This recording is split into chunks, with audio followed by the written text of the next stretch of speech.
motor 100% dengan bahan bakar air. Masih ingat Nikuba, alat konveksi air yang pernah digunakan Babinsa Kodam Siliwangi, kini dilirik pabrik otomotif Eropa. Arianto Misel, pembuat bahan bakar air Nikuba atau Nikubanyu, malah diundang ke Italia oleh Lamborghini dan Ducati untuk bekerja sama. Hal tersebut lantaran pembuat alat konversi air menjadi bahan bakar hidrogen asal Kecamatan Lemahabang, Kabupaten Cirebon. Arianto Misel berhasil membuat petinggi otomotif Italia merasa tertarik dengan penemuannya. Padahal sudah setahun lebih sejak diperkenalkan, Nikuba ciptaan Arianto Misel nyata-nyata dilirik oleh pemerintah Indonesia.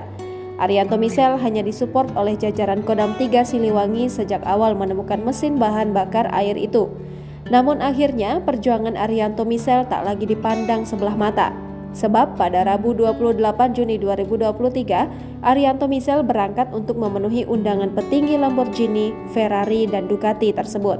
Mereka pun dibuat kagum oleh pemaparan Arianto Misel. Rencananya mereka akan membuat desain Nikuba untuk Ducati, Ferrari, dan juga Lamborghini. Bukan hanya itu saja, alat Nikuba yang mampu mengkonversi bahan bakar air ini juga akan dipasarkan di Brazil dan Afrika. Sebagai bentuk ekspresifnya, untuk mengungkapkan kebahagiaannya, Arianto Misel sampai membentangkan spanduk di depan kantor otomotif asal Italia itu. Berita soal Arianto Misel dengan alat bahan bakar air ciptaannya ini pun ramai diperbincangkan oleh warganet.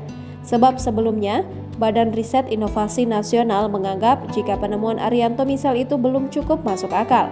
Hal itu diungkapkan oleh peneliti Laboratorium Motor Bakar Badan Riset Inovasi Nasional, Arifin Nur, saat wawancara dengan Aiman di YouTube Kompas TV yang kemudian diunggah ulang di Instagram @rangmedia pada Minggu 2 Juli 2023.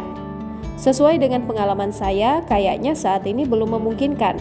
Air itu adalah unsur paling stabil di bumi, kan dia yang diambil gasnya, jadi harus dipisahkan dengan proses elektrolisis, ujar Arifin Nur dikutip dari Instagram @rangmedia pada Senin 3 Juli 2023. Kalau tanpa bensin, sepertinya saya masih ragu, lanjutnya lagi. Hal tersebut lantas menarik perhatian hingga dibanjiri komentar oleh warganet.